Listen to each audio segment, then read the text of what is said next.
Mr. Tete. Good evening. It's a privilege. This evening we are here to talk about the school curriculum, social change and national development. Yes. I think that this is first time that our students are meeting us. Yeah. Our level 100 students. Yeah. Is there anything you may want to share with them before we start? Oh, I would say they are welcome. And we welcome all students back to campus, especially the freshers who have joined us here at UEW. We pray and hope that the academics that they hope to achieve, they will end up achieving them successfully. Yeah.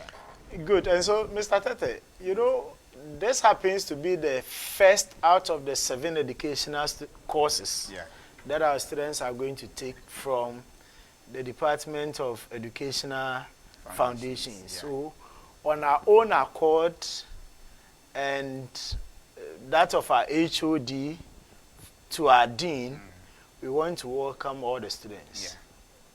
Yeah. Yes. So I don't know if there is anything you may want to... We welcome all of them back to campus. Yes, especially the level 100 students who are experiencing, most of them experiencing university life for the first time. We wish them well. Yeah. And so thank you very much, our dear listener and our viewer, if you are with us. This is EDC 111, the School Curriculum, Social Change and National Development. Today happens to be our very first time, and so we will talk about what the course is about, your expectations, our expectations, and all the things that we are supposed to discuss. Mr. Ate, I don't know if you have any expectations for them. Yes, it's an expectation that they will experience this course as the most memorable course that they have experienced by the time they complete their 4-year study. Yes, so that is my expectation for them. That if they are to remember anything that they have learned in school, it should be the thing they learned in this course called the School Curriculum, Social Change and National Development. Yeah. Are you saying that because they are in school?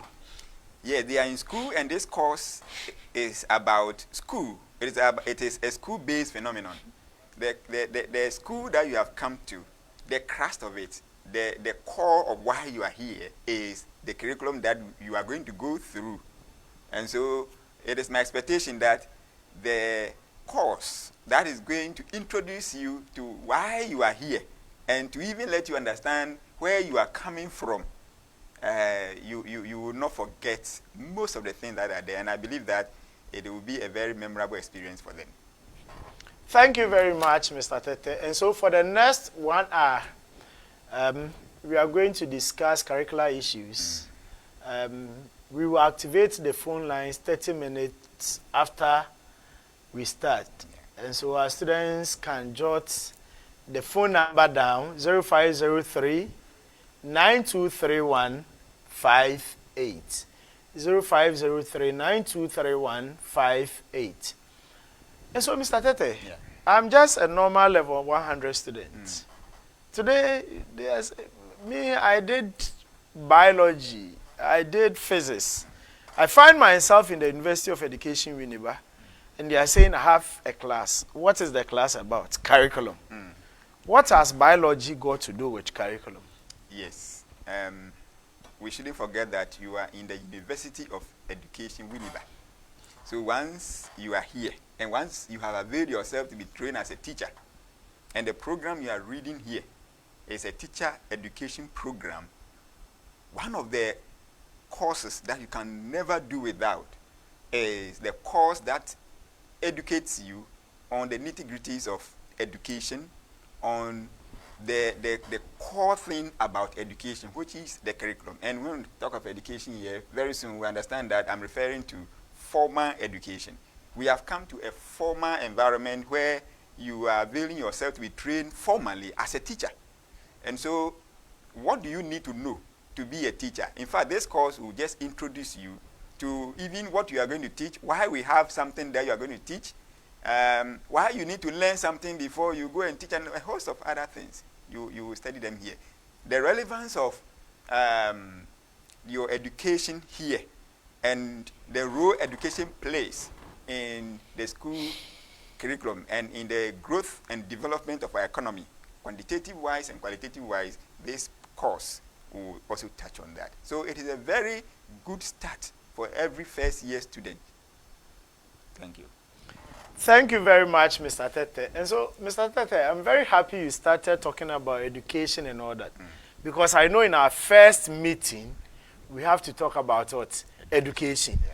But even before we come to that, we need to remind our listeners and our viewers that there is Radio Windy Bay 98.3.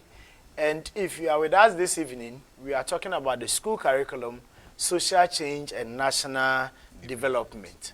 So, Mr. Tete, would you agree if somebody says, oh, you are not educated? No. It cannot be, depending on the way we define education. So before what we now have come to understand as education, in Africa, we had education. In Ghana, in our local community, we had education. That education, very soon we see that it is called informal education. Good. But we have also formal education where structures are being put in place to give you systematic education, structured education. Right. So that is also there. Now, the fact that you haven't been to classroom doesn't mean that you have not been educated. At least you have been attaining one of the three forms of education. Everybody is a student of education. And maybe it is formal education that some people may not have. But when it comes to the things, we learn every now and then. Everything that happens to us, we say is education. Right? That is what Castle said. But the way you would define education will be different from how I will define education. Yes, it is true, because what is education to you may not be education to me. Okay. And education comes from the culture of the society. The elements of the culture of the society constitute the content of education. So that if in my community we adore respect, we adore certain values, or we believe in certain things, those things we want to pass them on from generation to generation. So when we have a structured system that we call education or a school, then we will want those things to be taught in school. And so the way I will see education will not be the same way another person will see education. Now, when we say, are you educated? The initial question you asked me, somebody would think that for me to say you are educated is your ability to rattle in the English language or in the foreign language. So that if you are speaking your own language, it looks like you are not educated. That is not the case. So we should be able to understand that what is education depends on the jurisdiction to a large extent, because the problems of USA, United States of America, are not the same as the problem of Ghana. So what they will put into their curriculum, or what they will say their schools should teach, will not be the same as what in Ghana our schools will be teaching. There may be common things, but there are areas where they will not be the same. So what it means is that when I define education, there are areas in my definition that you agree with me perfectly, but there will be portions that you will not agree with me fully. In other words, you mean to say that as a student, level 100, if I should go home next week and somebody asks me, so what is education? I can't say education is this, because what I may consider as education will be different from what the society expects. Yes, largely. However, we all, today when you say education, we all understand what education is. We all have an expectation when we say education. And so once you say education, that's why I said that when you define education, there are areas of your definition that everybody will agree with you that that is education. But there are areas that somebody would think that, no, why didn't you talk about this as education?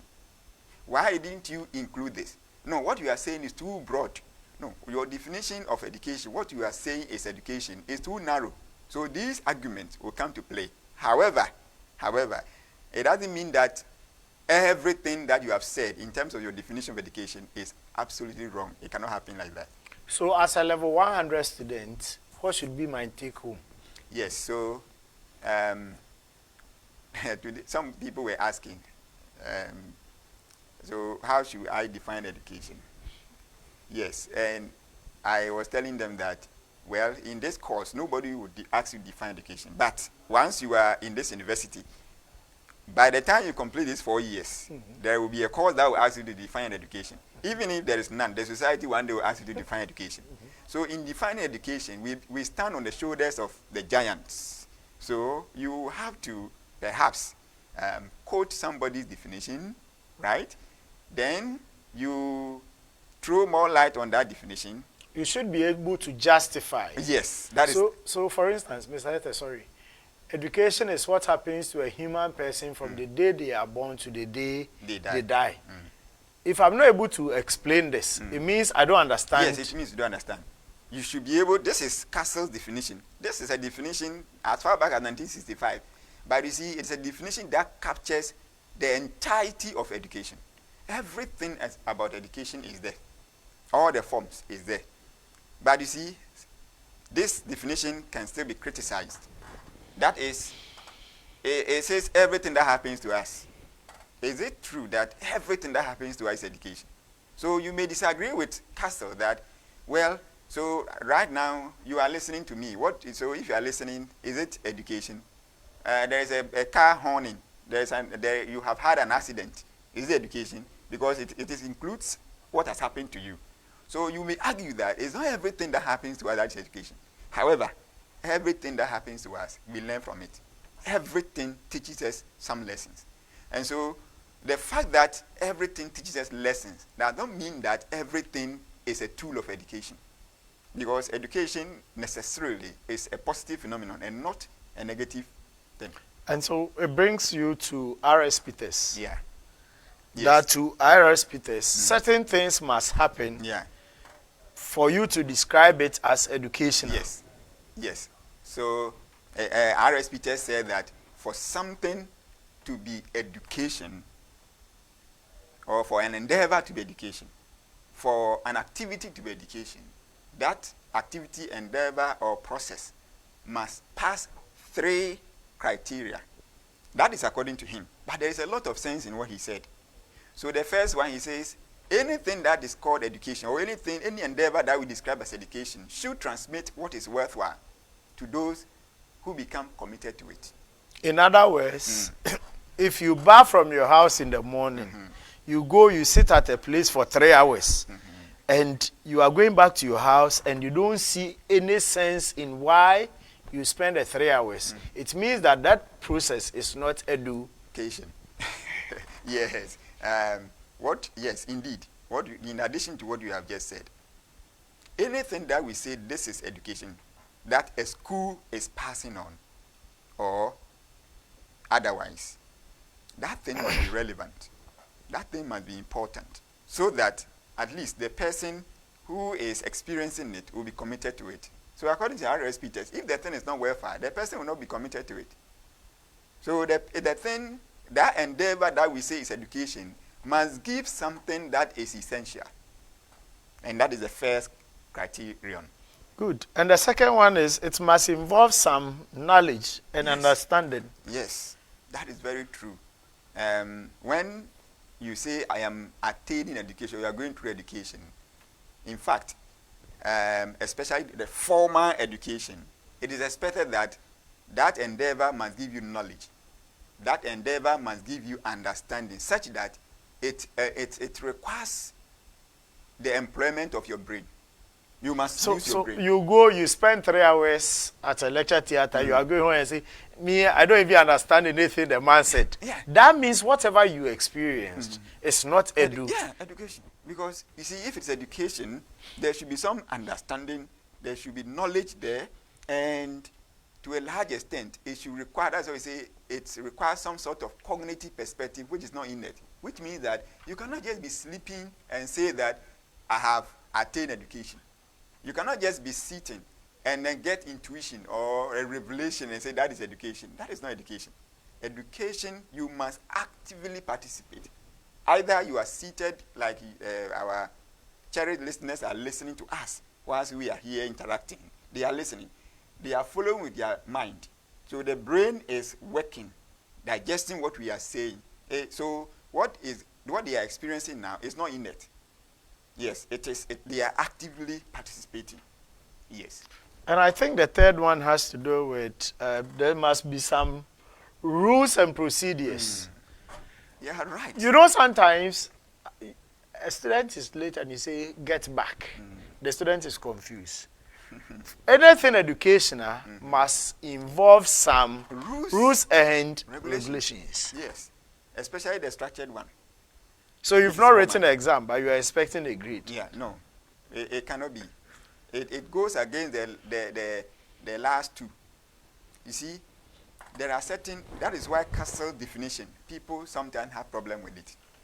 That everything that happens to us is from the day we are born to the day we die is education. There are certain processes of education. There are certain processes of transmitting education. That is not education. Because it involves some ordeal. It involves some danger. It involves some ills. It involves things that are not ideal. So we cannot call it education. So I always cite this example that assume the people Boko Haram normally goes to capture and then put them somewhere and then give them some sort of quoted education in their own thinking. That is not education. Because even the person who is experiencing the education must have some level of voluntariness and willingness. There should be willingness so that we can say that indoctrination is not education. So that we can say that once you are in this university, you have come as a result of your own willingness and voluntariness. And this is what I said in class, and students started throwing a lot of questions. That, well, for me, I wanted to read this program at a particular university, and my parents said, no, I should come to UW. So my coming here is not voluntary. It's not voluntary, and it's not based on my will. Yeah. You see?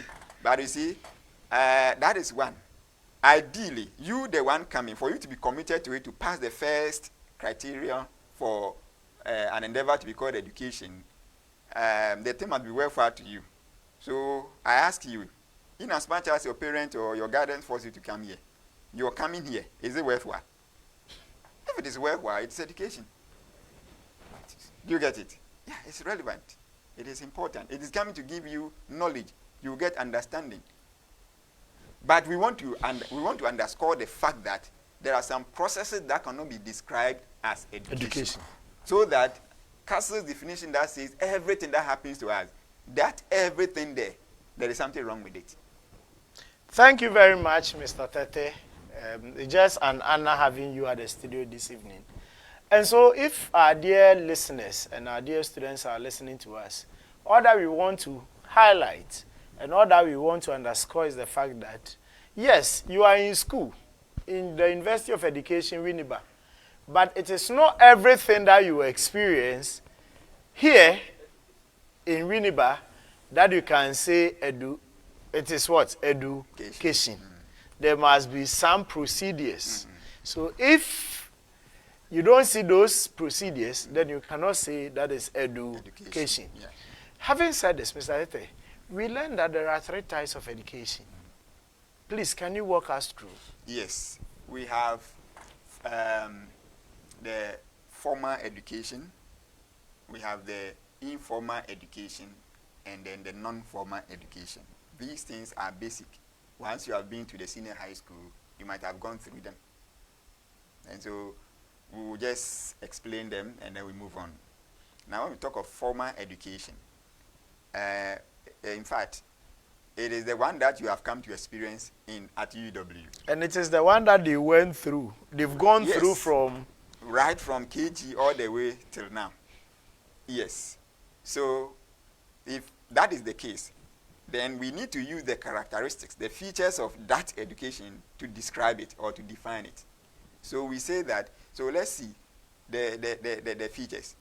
We will define it as the hierarchically structured, chronologically graded education system running from primary school through the university with specialized programs and professional training. Now, it looks like there are technical terms in them. That is, I also got confused at a point. Hierarchically graded, chronologically structured, and... Yes. So when we talk of hierarchy, we're talking about levels in terms of from the lowest to the highest order, or from the highest to the lowest. But education is always from the lowest to the highest. In other words, you cannot come to the University of Education, Winneba, and say you want to start from level 400 and finish at level 100. It is not done. So that is a critical feature of formal education. It is hierarchically structured from the lowest level all the way to the top. And we also say that it is chronologically graded.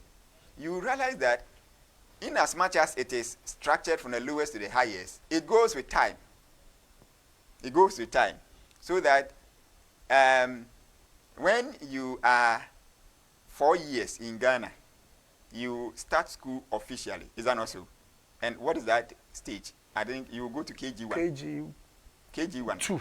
KG1. They move, at the KG level, they move... in reverse form. Yes. No. But I know it is from KG1, you go to KG2. Oh, okay. Yes. Because I know nursery 2, you go to nursery 1. Yeah, that stage, perhaps that is how they do it. But when you start the former one from KG, it starts from KG1, then you go to KG2. So at age 4, it is expected that you start schooling. So you will be in KG2, KG1. At age 5, you will be in KG2. At age 6, you start class 1. Why is it that we have assigned age range or sort of to your ascension of the hierarchy? You see, there are psychological bases to that. Every age that you get to, you know, age has something to do with maturity. And so there are certain age that when you attain, there are certain things you can perceive and understand. There are certain age, if you have not got there, you cannot understand certain things. So it is ideal that we say education is chronological in a sense that there is also time factor with respect to education. Yeah. So formally, that is why if our students are listening to us, our level 100 needs to understand that ideally, formally, formal education, any learner in level 100 should be how many years? 18. 18. There's some of us. Yes, it's a range. It's 17, 18, 19, thereabout. So if you are 22... If you are 22, you will see that either you did not start class 1 at age 6, or in the course of you progressing, something happened and you repeated. Or you went to the World War I and you went to World War II. What I mean is that perhaps we wrote to the deck. You didn't pass BC or something like that. Yeah. Besides that, so we went to church and they said that after we will close at 12:30. But all the men in the church should wait after. And the man came and said, oh, this and that. Can we classify that as educational? It is educational. And that is actually what we call non-formal education. Okay. You see, we say that education is a lifelong phenomenon. Now, you can have medical doctor. That group you are talking about could include policemen. Could include nurses, male nurses. It could include doctors, teachers like you and I. Good. So that is the men.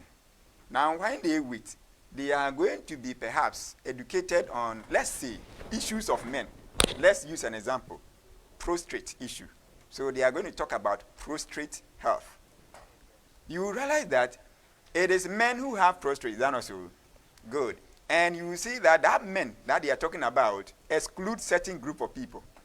Do you see? So those who are at age, they have 17, age 5, age 6 may not be included. They may be talking about those above 30 or 40. Good.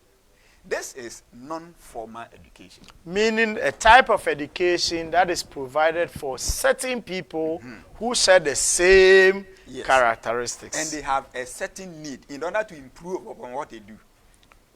Good. So we can give an example that there is an information center in my village. It was announced that all poultry farmers are supposed to meet on Monday morning. So the technical term our students need to understand, poultry farmers. If you are not a poultry farmer, you don't go there. And those poultry farmers are not only illiterate. We shouldn't take it that way. Those poultry farmers could include professors in the university who are into poultry farming. It could include medical doctors. It could include those who work at the studio of the radio stations and television stations. It could include students. Now, the education that is going to be given to them as poultry farmers is to help them to improve what they do as poultry farmers. So that's what we call non-formal education. Now, it is called non-formal education also because that type of education or that form of education carries most of the features of formal education because it is also structured in a way. Sometimes they use books. Sometimes they write exams. So, adult education. Yes. So they are all there. Now, when our mothers go to the hospital, what they call antenatal and postnatal, they also do education there. That education is also called non-formal education. Meaning if you are not pregnant, you don't go there. Okay. Yes, you don't go there. Mr. Etta, I'll come back to you. Right. Please, our studio lines remain 0503 0503 923 158. 0503 923 158. If you have joined us via Facebook or any of our platforms, you can phone in and we are ready to listen to your comments, your contributions, and your questions. And so, Mr. Ete, then we come to the third type. Because already you spoke about the formal one. Yes. Then the informal, non-formal. And the third one is non-informal education. Yes, that is informal education. That is education that everybody is a student. Yes. No exams. There is no exception. Once you are alive, you are a student of this type of education, informal education. It is the education that we begin with. Yeah. And sometimes the education that we end with. It is even in the formal education environment, it is there. Informal education. They are those things that we learn. They are skills, they are values that we learn to a large extent, which are not structured. We don't learn them through books, but we learn them as and when we go about life in the society.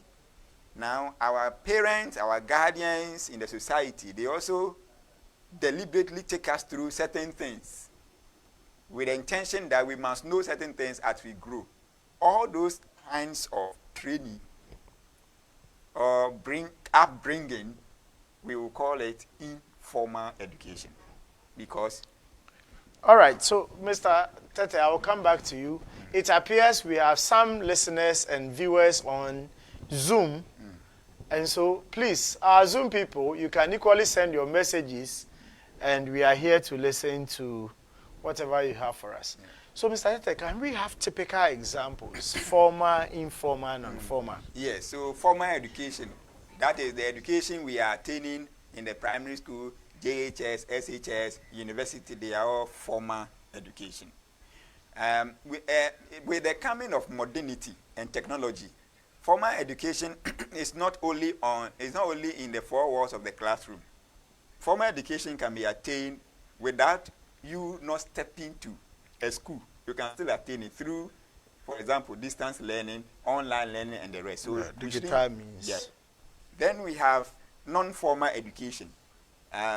We can have a group of medical doctors who will be trained in what we call the patient's charter. We can have teachers who will be taking through the new ways of preparing lessons. We can have teachers who will be trained, or let's say market women, who will be taking through personal hygiene in the market. All these things are examples of non-formal education. So, Mr. Ete, please, I came to this university. Orientation. What type of education is this? Apprenticeship. What kind of education is this? Okay. When we talk of for orientation, orientation will be partly informal, partly formal, partly non-formal. It depends. It depends on where you are coming from, but it is more or less non-formal education. Yes, but you see, we are in a university environment. It's just like when a child is born to society. We take the child through rite of passage. Is that not so? So when you come to university, you need to also go through something to usher you into the environment. All right? That could be part of the culture of a formal educational environment. Do you get it? So when you are attaining formal education, you may also be attaining non-formal education around it, or informal education around it. Meaning that in formal education, you may have the other two types. Yes, running through. Yes. So it is the mother. Yes. Of all the types of education. Not necessarily. We may say that the mother of all of them is informal education. Okay. Yes, because that one, you begin with it. Okay. And wherever you are, you experience it. Okay. Even when you are in the plane, aeroplane, you experience it everywhere you are. But formal education, it is when you get the opportunity. In Ghana now that education is compulsory, so everybody is supposed to go to school. Yet, you know that there are some people who are still not going to school. Okay. Yeah. So, Mr. Tete, I'll come back to you. All right. Please, if you are with us, this is still Radio Windibe 98.3. Our studio lines are activated, 0503-923158. If you have any comment, any contribution, you can phone in and we are here to respond to it. Yeah. So, Mr. Tete, we move from the types. Why do we educate? This is a very good question, and I will say it is one of the reasons for which any definition you give, in as much as everybody will agree with you that what you have said is also education, they will also disagree with you in a certain sense. That is why education. Why education?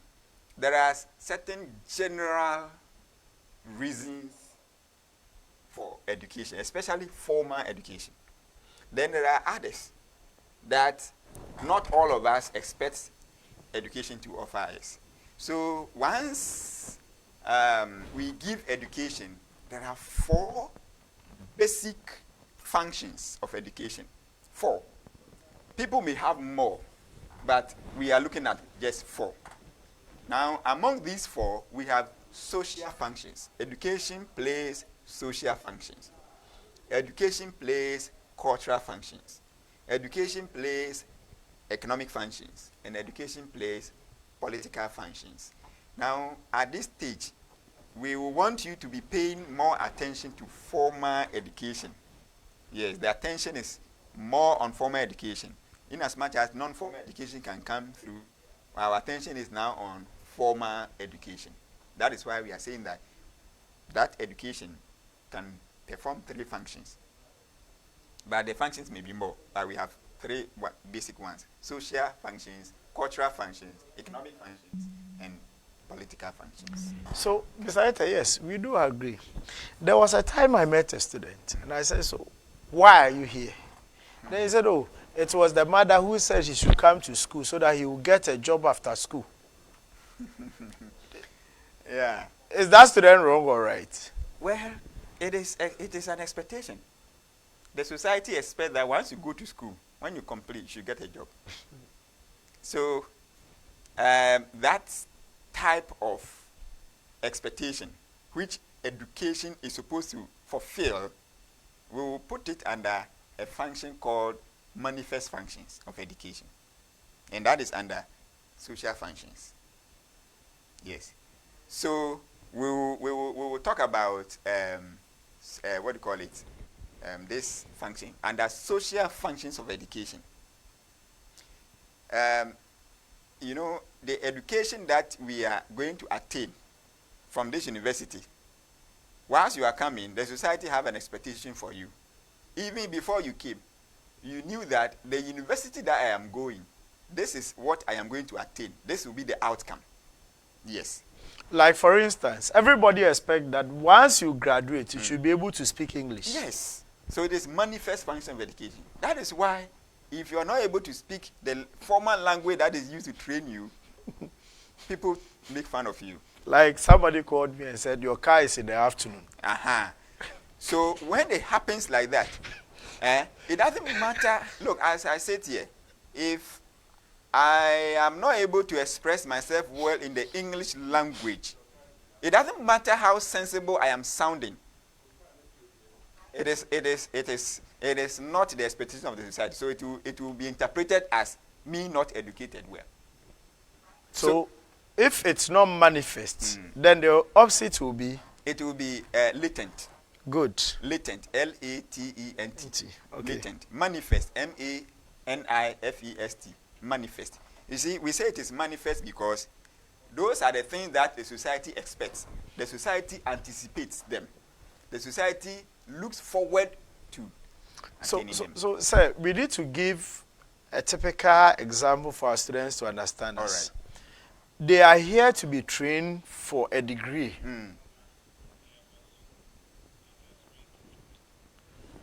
Yes. I just realized somebody's on Zoom who wants to join us. All right. Hello. Hello.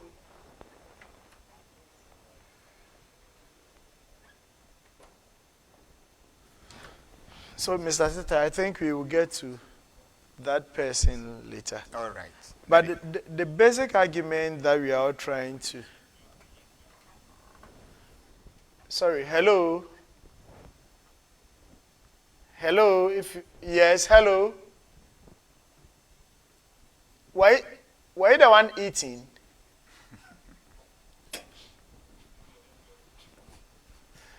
All right, thank you, sir. Right. Yeah, he phoned in, but he was eating, so... Oh, okay. There is a network problem. Right. So we will go on. Kindly try reach us. Right. So you were talking about examples of manifest and latent. So the manifest function, and you were saying that once you come to school, it is expected that you should be able to speak English. You should be able to... If after 4 years you don't graduate... That is also a problem. It is expected that when you come to school, you should change in terms of the way you speak. You should be very critical in the way you do analysis. You don't just take things anyhow. You do away with... Hello? Yes, hello. Hello, sir. Please, good evening, sir.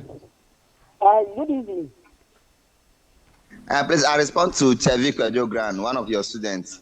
Yes, Yeah, Grand. Yes, please. I would like to find out if you can have a statement whereby someone will say,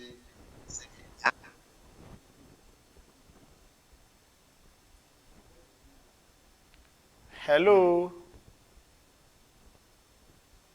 Hello? yes, sir. Please, can you hear Grant. me? Yeah, Grant.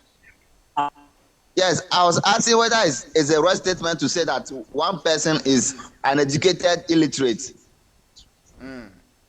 All right. Yes. Yes, it's a rightful statement. If you can give us some examples to depict that statement. Thank you. So, educated illiterate.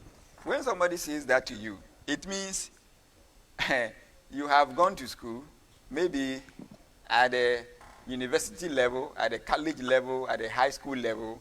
You can speak the formal language in which you have been trained. You are doing well, but you lack So, certain Mr. things. Tete, give him a typical example. I have gone through this 4-year system. Ordinarily, there are certain words you shouldn't see me using them. The moment I use them, though I'm educated, but I'm what? You are illiterate. And that illiterate is not, it is metaphorical, it is figurative. It doesn't mean that you cannot read and write. But it means that you are not mature. You are not mature. You are not showing the attribute of a graduate.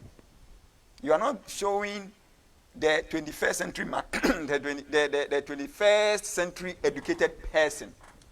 Your behavior is not showing somebody who has been to school. In as much as you can read and write, you are not behaving like somebody who has been trained formally in a school. So, Mr. Tete, I'll give you another example. We are talking about the functions of education. Yeah. Hello?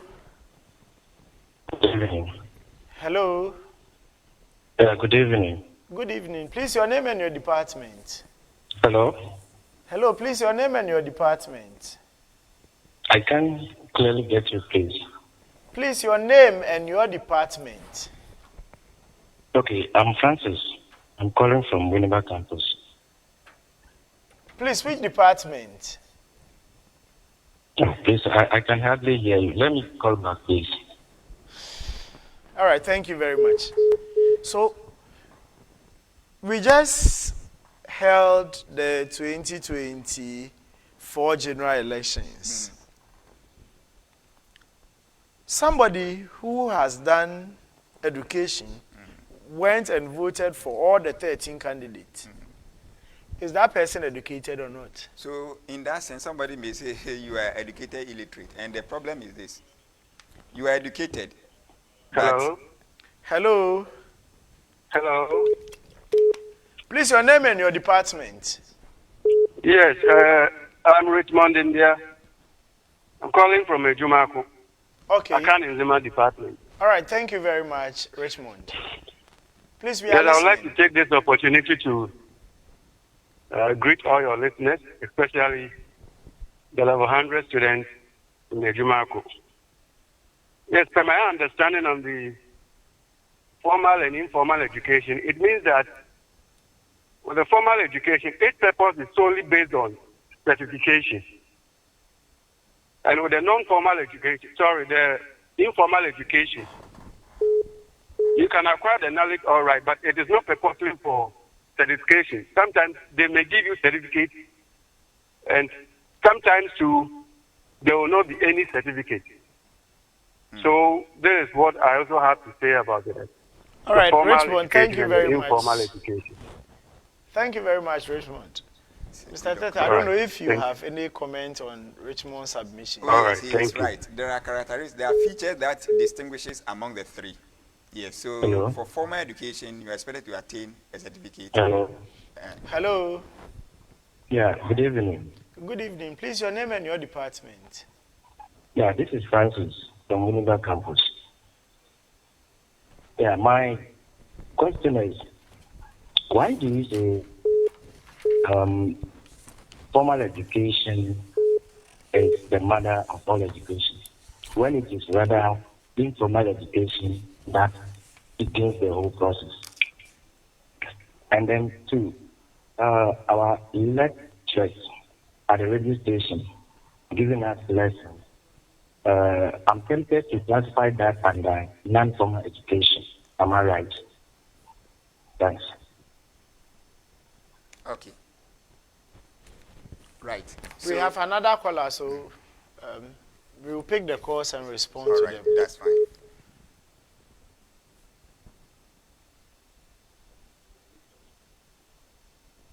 Okay, so Mr. Tete, radio lecture, what type of education is this? Radio lecture, you will realize that I told you earlier that the fact that in today's terms, when you talk of formal education, you shouldn't expect that it is offered in a four-wall classroom. No. Formal education, you can attain it from all areas. So we say that curriculum is a school-based phenomenon, but it is implemented. It is also implemented outside the school. This is part of your formal training. And so it is an appendix. In fact, instead of doing it in the classroom, we are doing it on another platform that is giving you a new experience. It is still part of why you are here and what you are supposed to attain from here. So it is formal education, what we are receiving. Yes. All right. Thank you, Mr. Tete. Hello. Hello, good evening. Good evening. Please, your name and your department. Please, this Miriam Aga, one of your own on the line. All right, madam, Yes. please. Mr. Aga, yes. Please, we are Yes, listening. Yeah. Okay. Yes, I want to acknowledge the good work you are doing. I wish I could be there, but unfortunately, one or two engagements have taken me out. I want to share my own experience and make probably my contribution to the discussion that is ongoing. On the issue of orientation as to whether it falls under formal or informal or informal, I personally seem to be more of the former. Why am I saying this? You realize that the orientation program is part of the structure of formal education. In fact, I was following right from the beginning when we made mention of the fact that our speaker says that for any enterprise to qualify as education, that enterprise needs to rule out the procedures of transmission, which is the third point. And so clearly, if you look at the structure of formal education that are here, students, especially the level 100, have come to attain, as part of the structure, you need to buy forms, gain admission, offer orientation, and so that procedure of transmission is over there. But you are required to stay probably on your program for 4 years, and every semester, these are the activities. And so, personally, I see it to be more of the part of the formal structure of education. Then there was another question that one of the students wanted to make reference to, with respect to the fact that the radio lecture that is ongoing, he seems it to be informal. But yes, again, this is part of the formal structure. The course is a 3 credit hour course, 2 hour face-to-face, and then the 1 hour is for the radio and other media that the lecturer may decide to use. However, our dear listeners, especially the students, need to acknowledge the fact that when it comes to these sides of education, you are not discrete. They interact. So you are here for 4 years, formal education, quote unquote. But it is not everything that you go. It is not all the experiences that you are going to leave the school with. It's not only that which we teach in the lecture hall, but of course, so that means that even in the lecture hall, you may be learning certain or attending certain experiences which will be informal. So let me just end here so that our students will also get the opportunity to make their contributions. Thank you and well done for the presentation. Madam, good evening, wherever you are. We acknowledge your contribution to us this evening. Mr. Ete, Yeah. do you have any comment to? Oh, I think what he has said it's in order. Yes, so we'll leave it there. That's fine. And so, as to whether informal is the mother of all, I think you wanted to make a rebuttal. Yes. He said that people say formal education is the mother of all education. Well, it depends on where you are coming from. If you are looking at in terms of the role it plays, if you are looking at in terms of their role, then you could see that formal education has more impact. In fact, it is a game changer. Formal education is a game changer, has more positive impacts than the rest. However, you will see that when you lack the informal education component, then people will then say that you are educated illiterate. You see, so in as much there is no need for us to look at which one is more important and which one is less important. They are all important. The only thing is that, hello.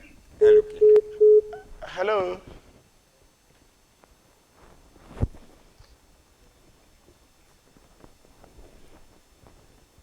Okay, so for me, the basics of all, the one that you attain first, the one that you can never say you have graduated until you die. Once you live, you are a student of informal education. When you complete formal education, you are still going through informal education. So if we are to call any of the three, formal, informal, non-formal education, as the mother of education, I would rather prefer to say informal education is the mother. But in terms of their impact, I would say that formal education has more impact. It makes much more impact. It brings more changes, brings growth, economic development, improvement in life, and so on and so forth. However, if you lack the informal aspect of education, you realize that you lack something, and it is likely for people to say you are an educated illiterate. So we are taking some live feed from our Facebook page. That's true. And Miriam wants to know, some courses in schools are taught and learned, but there are no grading systems for them. No exams are written on those courses.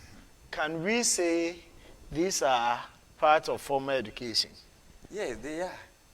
They are. But you see, the fact that they are not, you are not writing exams on them, you are not getting any grade for it, doesn't mean that they are not. They are part of what you are supposed to do in order to have that certificate.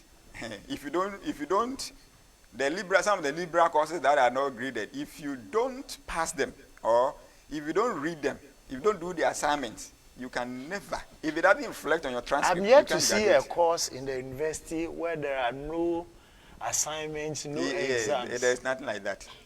Okay, so Sapatu Williams, Social Studies. Please, my question is, if you are gaining knowledge from a mason or a carpenter, is it education? It is education, and it falls within one of the three. And some will say informal education. And that is, for me, yes. But you see? Please. All right. Hello. Please go ahead. Okay. If you are gaining knowledge from a carpenter, this one, it depends on the environment. Are you gaining it as part of, maybe you are in a technical, senior high technical school, and so you are learning carpentry from that formalized structure? Hello, good evening. Hello, good evening. Hello. Hello. Hello. Hello. Hello, good evening. Hello, good evening. Hello. Hello. Yeah, hello. I'm Christopher Woodley. Please, which department? I can in my department. Okay, please go ahead.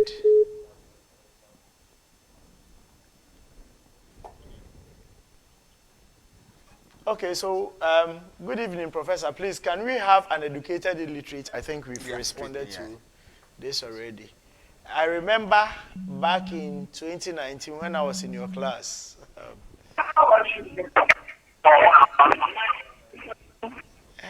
Hello. Hello. Yeah, hello. Hello, please, good evening. Hey. Hello, good evening. Please, good evening. Please, your name and your department. Please, I'm Mary from the Social Studies Department. All right, Mary, we are listening. Please, I wanted to ask if we can say education develops human or individual personality, taught and prepares people for life experiences. Mary, I think I've seen your message on our Facebook page.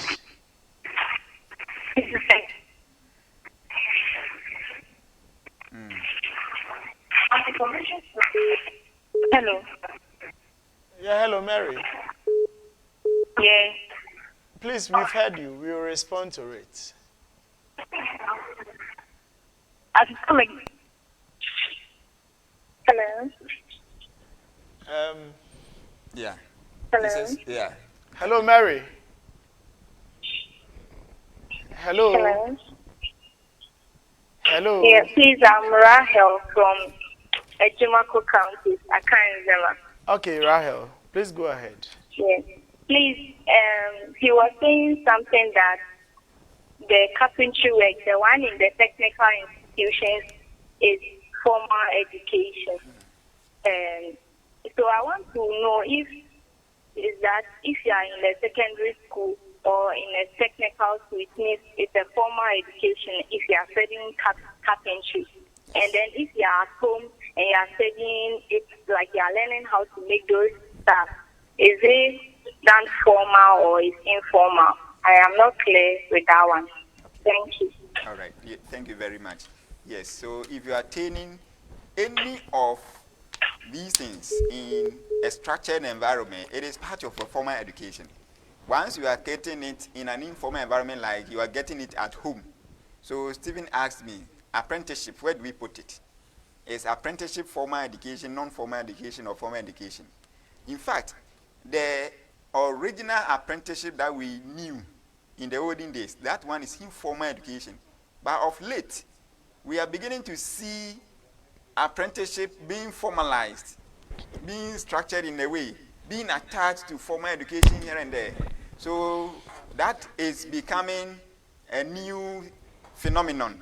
But we will say that apprenticeship is more of informal education. It can also be sometimes non-formal. Let me give you a typical example.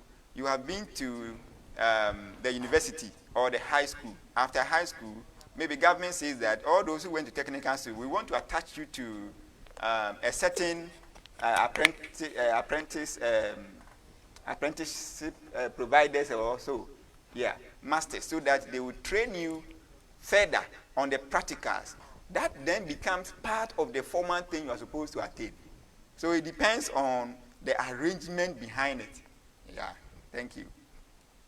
So somebody says, sir, please, I did not really understand the non-formal education. I'll be glad if you could brush through again. Okay, so quickly, I will say that you can be a professor. You might have attained the formal education, or you haven't attained formal education. Anybody at all in this world, if you are engaged in a certain activity, one day we may say that, okay, all fisher folks, we want all fishermen to meet at UEW Lecture Theatre 1, North Campus. When the fisher folks come, they will take them through a few tips about how to keep the seashore neat. That kind of training is non-formal education. You see, that doesn't mean that the fisher folks are illiterate. We may even have PhD holders among them who may also be part of the training. Hello. So non-formal education is there to prepare us. Hello. Hello. Yes. Good evening. Please, good evening. Please, your name and your department. Please, my name is Bernard. The Department of Theatre Arts. Okay, Bernard. Please, it's the formal education taught in only educational institutions. That's my Okay. question. All right. Thank you very much. Mr. Tete. Yes. I think along the line we said something about it. Yes. Formal education in this technological age, you find that it is not only in the classroom that it is taught. Yes. Hello. Hello. Good evening. Hello, good evening. Hello. Hello, good evening. We've lost the caller. Yes. So formal education is not offered only in the formal school, only in the four walls of a school or in a classroom. But it's always Structured, and it's part of what the school gives. yes. So whether online Yes. or Physical presence, it is still weak. So what we are doing here, assuming they say from now on, any student who comes to UEW, stay at home, listen to Radio Windy Bay, Facebook, Telegram, our website. Listen to it for the 4 years. After that, you write your exams at home. We have structures where you sit, you just key in certain things, then the computer will open for you, such that even if anybody is around you or somebody is telling you something, it will not work. So you must make sure that you are the only person there. You write the exams, you pass, you are given your certificate. It is formal education. It is structured. You have not even come to the university campus. And that is why our students need to understand that they will not be here more than 4 years. Hello? Hello, we have a caller on Zoom. Hello, good evening. Good evening. Good evening. Good evening.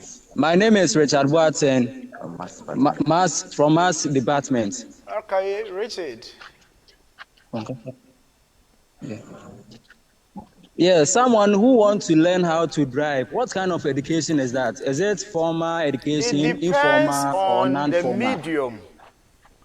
So if the person wants to learn it through apprenticeship, informal, we can have universities that may teach driving. And it is part of the training. Formal. But we can have an instance where, Mr. Tete, you will say, oh, all young lecturers in the university, you want to offer your car and teach them how to drive. That learning becomes non-formal. Yes. So you see, it is not about the kind of experience that the person gains, but it is the medium that will determine whether it is formal, informal, or non-formal. So somebody asked that, is driving school formal, non-formal, or informal? Driving school. Okay. And clearly it is non-formal. You can have a driving school that is formal. Yes, that is if, for example, UEW, as part of the training of our students, it is part of our curriculum that by the time you leave here, you must know how to swim, you must know how to drive, you must know how to put off fire, you must know how to ride a bicycle. Formal, it's part of our structures. Yes. But when you go to a driving school, what you attain there, in as much as you get a certificate, we shouldn't forget that that training, it doesn't have age limit. When you go to the driving schools that we have, they don't have age limits. Yes, but for you to drive in Ghana, you must be at least 18 years. But to go to a driving school, if you are born today and you think you can go to a driving school, I don't think any driving school will reject you. They can still take your money, and so by that you see that it is non-formal education in that respect. Yeah. By the way, I'm Collins. I'm for watching from Ejumako. Education is that thing which makes man self-sufficient and selfless. Who has given this idea? Hey, how can we know the one who gave this idea? Yes. There are a lot of people who have attempted defining education. So this is one idea from somebody, and we will have to look at it first. No, when we meet him. Yes, we will also ask him the same question. The same question. All right, thank you very much. I'm Hope from Uniba Campus. I would like to know under which type of education can we classify teacher training? Sorry. Can we classify a teacher training his or her was at home? That's another thing on the line. So you see, let me even polish it. If I don't go to secondary school, I never went to primary, I never went to GHS, I never went to high school, my parents taught me right from home. They bought the books, the textbooks that I must learn, everything. Then after that, I went to write WASI and passed. What I have attained, the experience I have gone through, is it formal education? To me, it is formal education. It is. You have taken the books that are used to train the students in the formal environment, and you have taken all the training, you have written exams, you have got a certificate, the WASI certificate. It doesn't matter you going to the school. However, this is a very debatable issue. So, Mr. Tete, we may have an instance, and I want to use your case as an example. Okay. There are times you are teaching them, and they will say they are not ready, they won't learn, they want to sleep. Yes, and I allow them. Good. Informal education. No structure. It can happen anyhow, anywhen, anywhere. That is why when they say they want to sleep, You allow them. But in the university, when they say come and write exams, you cannot say, oh, as for you, this Saturday you travel to Kumasi, so we shouldn't organize an exams. Yeah, that is true. But then, the example I gave, the scenario I gave, you never stepped into a formal classroom. You were given teachers. Your parents brought teachers from outside to home to teach you at home. So homeschooling. You studied until you wrote exam when you were maybe 18 years or 17 years. You registered the WASI and wrote and passed. Don't you think that the universities will accept if you pass the WASI? The universities will admit you because you have passed WASI. The universities would admit you because there was a formal structure. The formal here does not necessarily mean, I'll use your term, 4 walls. You followed the curriculum. Good. So the teachers who came to home to teach you, they also follow the curriculum. That's how can you pass Once the they follow the curriculum, you see, one thing that makes education formal is the use of structures. Yes, systematic. Curriculum. So if they don't follow any structure, you can't say that is formal education. Right. Okay. We should be careful also because driving school, they also use curriculum. That curriculum, that is why there are characteristics. Good. And there are 2 things. When we were defining formal education, we made mention of 2 words. And that is what students you must take note of. We say formal education is chronologically structured, hierarchically structured, chronologically graded. These 2 terms are very important. Hierarchically, you must go from lower level to the next level. So, right? Mr. Tete, yesterday I was in class when the student came late. I said, please, why are you late? He said, a senior sent her. The hierarchy. Yeah. So meaning in formal education, you must move from maybe class 1 to class 2, class 2 to class 3, class 4 to class 5. So sometimes we ask, in driving school, do you have that? No. Okay, another thing. So that is the hierarchical structure. There is order. Okay. So when you go to school, you don't say that I am going to class 1, I'm going to class 2.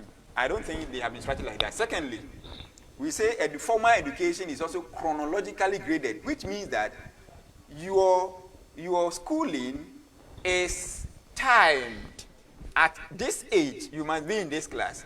And the university, we say, is 4 years. Primary school is 6 years. JHS is 3 years. Secondary school is 3 years. These are all times. And you see that you must attain a certain age in order to be there. If your age is far below or far above, when you are in the school, people tease you because it is weird. It doesn't fall within the structure. So that chronological grading is one thing that distinguishes formal education from non-formal education. And that one, driving school doesn't have it. That's why I said that driving school, it doesn't matter your age, you can go there. They will train you. But when they are done, they cannot issue you with the license. It is the DVLA that gives you the license. Do you get it? Good. So at age 6, you can go and train and know how to drive, but you cannot drive. So I think we will take our last 3 questions from our Facebook page. Sir, please, I'm passing by and a child is bathing and he or she is not bathing well. And I teach him or her how to bath well. What type of education? This one, no. Do you know why I wouldn't want us to respond? No. Now we have mentioned all the characteristics. We cannot pick and choose which one is formal, which one is informal, which one is non-formal. Our students should look at the characteristics that we've mentioned. Formal education, these are the characters. Informal, these are the characters. Non-formal, these are the characters. Yes. Because it will be very difficult to pick each and I don't know. Yes, but at least he has had the. There are lots. Yes. There are lots of them. Now they are mentioning. So if I'm cooking and this happens to me, what type of education? And I think we can't. Okay. But if you are passing by a child is bathing and teach the child, it is informal education. It is informal. Do you know why I said we shouldn't respond? I want our students to brainstorm on some of these things. All right. That is fine. So that if they have further questions, when we meet next week in class, in our face-to-face interaction, we can respond to some of these things. Sir, please, I want to ask, as we are in a school. Hello. Hello. This is Francis Hosu again from the French department. All right, Francis. According to RSP test, education should be something worthwhile, something that is valuable to those receiving it. And then when we take indoctrination and brainwashing, those who receive education through that medium, do we consider such technologies as education in the first place? Thank you. But you didn't say the education. You said they are brainwashing. Yes. So that is not education. But you see, if I didn't get you clear. Okay. Let me let me help him. If in Ghana we have a school that trains people in brainwashing, after that they will give you a certificate.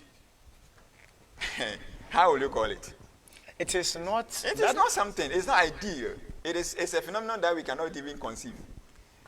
So brainwashing, indoctrination, these things are not education by our speaker standards. Hello. Hello. So you see, those who receive the education through such mediums keep it as something valuable, something worthwhile to them. Why wouldn't we say it is a form of education too? No. You see, let me explain this. Thank you. Thank you very much. R.S. Peters is an academic who thought that by those three criteria, we can judge what is education and what is not education. And so that is according to him. You can have certain experiences and phenomena that may not be, the criteria there cannot help you to judge whether they are education or not. And one of them is what you are talking about. For me, it cannot be education. It cannot be education. No, that is why I said the term he used. He said indoctrination. Yeah, brainwashing. Brainwashing. Yeah. So these are not educational issues. You see, the thing must be worthwhile. And like you said, worthwhile, and the people must be those who are committed to it, at least should be worthwhile to them. But even the people who are not committed to it, if it is worthwhile, we know that it's worthwhile. So for me personally, I have an issue with RSP test on that point.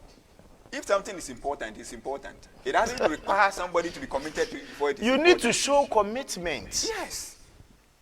It is important, all right, but if the learner doesn't show commitment, then there is nothing educational about it. So for instance, the person in the university here, your parents have brought you from Volta region to come and learn. You are not going to class. You are not showing any seriousness. Are you receiving education? It is not education to you. But that doesn't mean that what we are giving here is not education. It will only make it education when you show that my parents have paid. And that means to you. Thank you very much, Mr. Tete. Anytime academics meet, it turns into some of these things. And so we are very grateful to our cherished viewers, our cherished listeners. We want to assure our students that next week we are expecting most of them here. We will announce in our various face-to-face interactions the departments that are supposed to join us here, God willing, next week. I don't know if you have anything to add. Oh, I think that what we have discussed so far, when we meet in class, kindly put down your concerns or questions. Those of you who couldn't phone in, keep them. When we meet in class, bring them up. Let us discuss them. That's the duty of university education. Thank you very much. Thank you very much. It has been a pleasure coming your way. Radio Windy Bay 98.3. God willing, we meet same time next week. Have a blessed evening.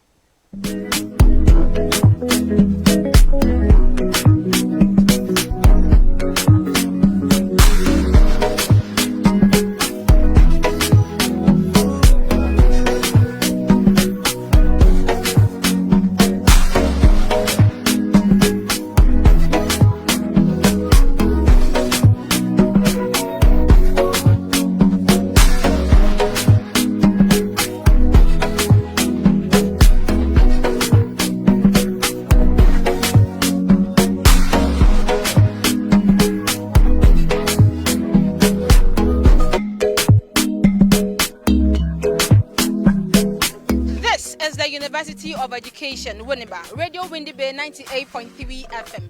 Send a debia, the Bremono, and ne a fiason, a fay na yahuanimus level 100 from Baba Kayansa, na yanuomo a senior a day a boom for 2024-2025 academic year. Nisentie, Branamani won't call Namnium Kodinkomo. What's your name?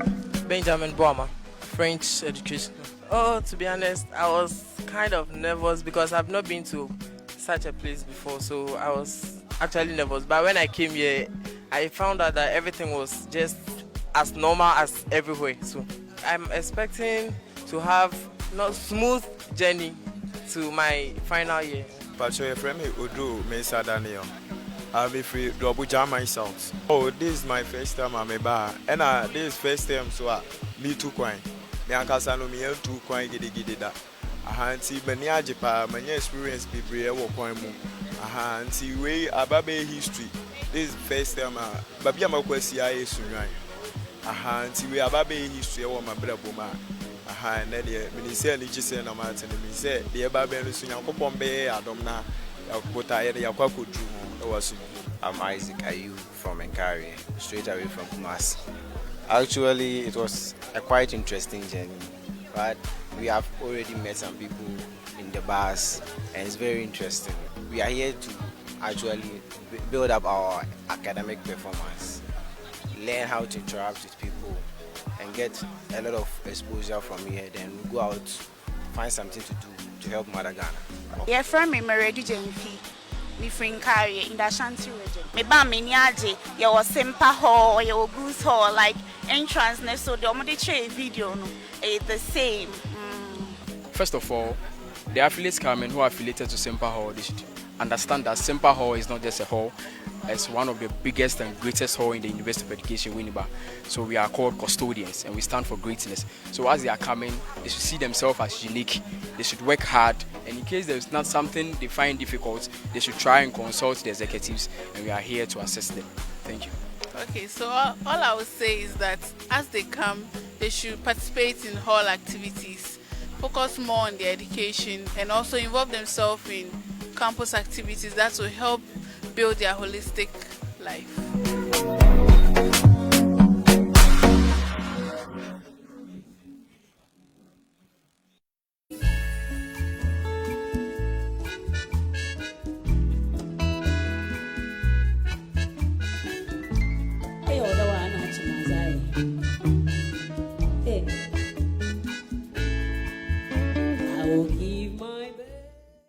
Hello, my name is Amina Abisbanan, a media personality at Radio Windy Bay 98.3 FM.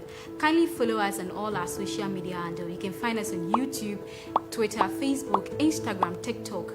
Follow us on www.uew.edu.gh. We are the ultimate in campus radio. Fellow Ghanaians, my name is Osman Mumini, Head of Multimedia of Radio Windy Bay. Keep listening to Radio Windy Bay 98.3 FM, the ultimate in campus radio. Hello there, this is Haruna Aaron Adam, a student presenter at Radio Windy Bay, and I'm with the multimedia team. You can follow us on all social media handles. Radio Windy Bay 98.3 FM, the ultimate in campus radio. Swala nyeme mi banye de umanye achomi Amina Abisbanan michwoni ye Radio Windy Bay 98.3 FM ye find and ye follow our ye Radio Windy Bay ye Facebook, Instagram, YouTube, ke TikTok. Radio Windy Bay, your ultimate in campus radio.